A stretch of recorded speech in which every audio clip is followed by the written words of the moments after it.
The Federal Reserve cut interest rates 6 times, then it stopped. And right now, millions of Americans are still waiting for lower mortgage rates, cheaper car loans, and savings accounts that don't start shrinking. Here's why the Fed is stuck, how long it's going to last, and what you should actually be doing with your money while you wait. The Federal Reserve cut interest rates 6 times between September 2024 and December 2025. 175 basis points, nearly 2 full percentage points off the highest rates in 23 years. And then it stopped. January 2026, hold. March 2026, hold. April 29th, the next meeting, no cut expected. And based on the data we're looking at right now, the Fed's own projections only show one more cut in all of 2026. Probably not until September. If you've been waiting for mortgage relief, for your savings account to stop losing yield, for the interest on your car loan to finally get cheaper, this video is going to explain exactly why that relief keeps getting pushed out, what's actually holding the Fed back, and what you should be doing with your money right now while the rates stay where they are. This is not a simple story. The Fed isn't being stubborn or careless. It is genuinely stuck, caught between two problems that are pulling in opposite directions, and the solution to one makes the other worse. Let me show you exactly what that looks like. Let's start with where we've been, because the context matters. In August 2024, the Federal Reserve was holding the federal funds rate at 5.25 to 5.50%, the highest level in over 2 decades, set there to fight the post-pandemic inflation surge that peaked at 9.1% in June 2022. Then in September 2024, after inflation had cooled significantly, the Fed started cutting 25 basis points at the September meeting, another 25 in November, another in December, then a long pause through the first half of 2025, then 3 more cuts in back-to-back-to-back meetings in September, October, and December of 2025. By the end of 2025, the Fed had cut rates 175 basis points, 1.75 percentage points, bringing the target range down to 3.50 to 3.75%, and then nothing. January 2026 was a hold. March 2026 was a hold, and the April 29th meeting, which is just 10 days away as of this video, is overwhelmingly expected to be another hold. So what happened? Why did 6 cuts in 15 months suddenly turn into 0 cuts in 5 months? The short answer is, the economy threw the Fed 2 curveballs at the same time, and both of them are pointing in the wrong direction for rate cuts. To understand why the Fed is stuck, you need to understand what the Federal Reserve is actually trying to do. It has 2 jobs, 2 mandates set by Congress. The first mandate is price stability, keeping inflation around 2%. The second is maximum employment, keeping the labor market healthy and unemployment low. Usually these 2 goals align, but right now they're pulling in opposite directions. And that tension is exactly why the Fed can't move. Here's the situation as of this month. On the inflation side, the Fed's preferred measure of inflation, called PCE, or the Personal Consumption Expenditures Index, is running at 2.7% year over year. That's above the 2% target. And at the Fed's March meeting, they actually revised their inflation forecast higher. They now expect inflation to end 2026 at 2.7%, which is 30 basis points above where they projected it just 3 months ago. That is the wrong direction. On the employment side, job gains have been modest. The hiring rate has slowed to near what some economists would call recession-level lows. The labor market is not collapsing, but it is definitely softening. Now here's the problem. If the Fed cuts rates when inflation is still elevated, it risks reigniting price increases. Cheaper money means more borrowing, more spending, more demand, and more demand means higher prices. That would be a significant policy error.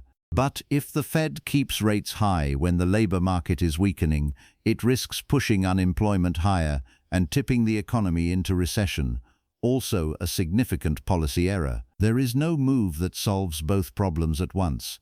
The Fed's own phrase for this situation is data-dependent patience. The plain English translation is, they're watching and waiting, hoping the data moves in the right direction before they have to make a hard call.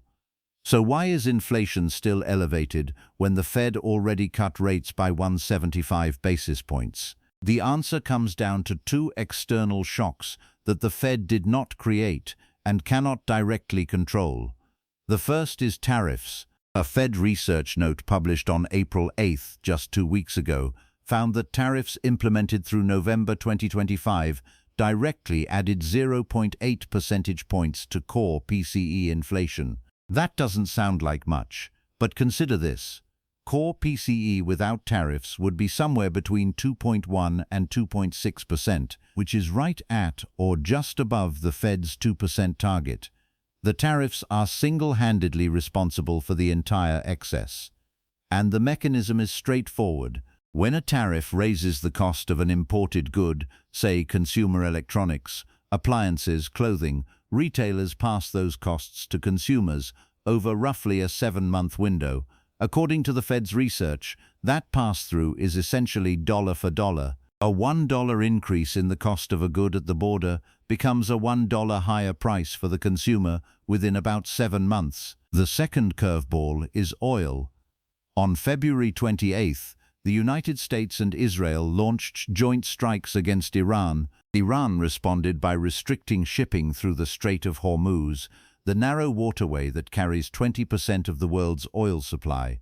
Within weeks, Brent crude crossed $100 a barrel for the first time since August 2022. Oil affects everything. Gasoline prices hit $4 a gallon nationally by late March.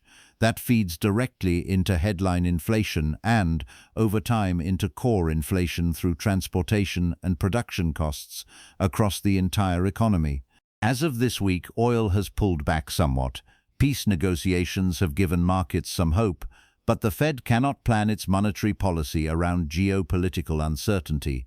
They have to take the inflation data as it is, right now, and right now it is elevated. This is the bind.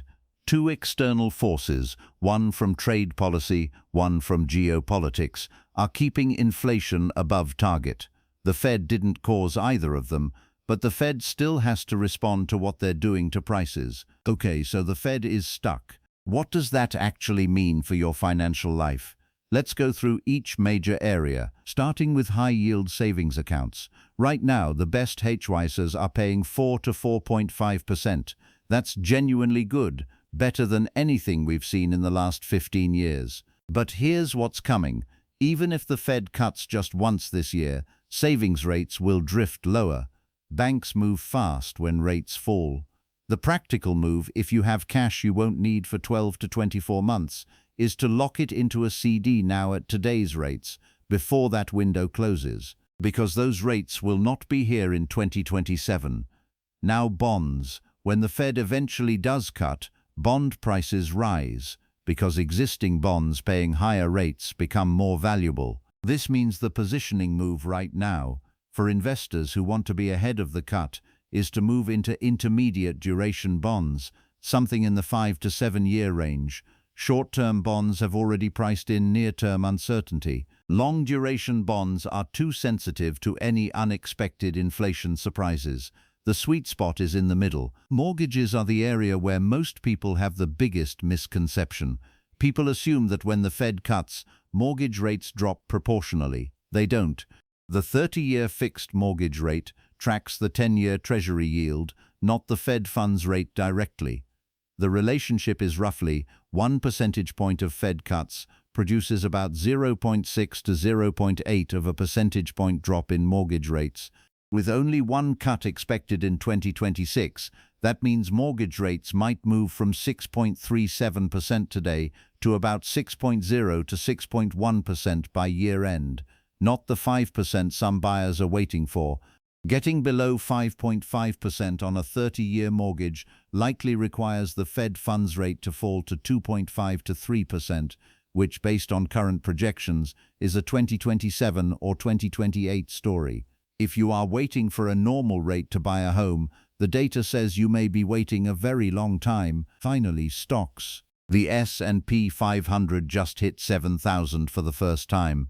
The market is pricing in a soft landing, inflation slowing, 1 or 2 cuts, economy stays healthy.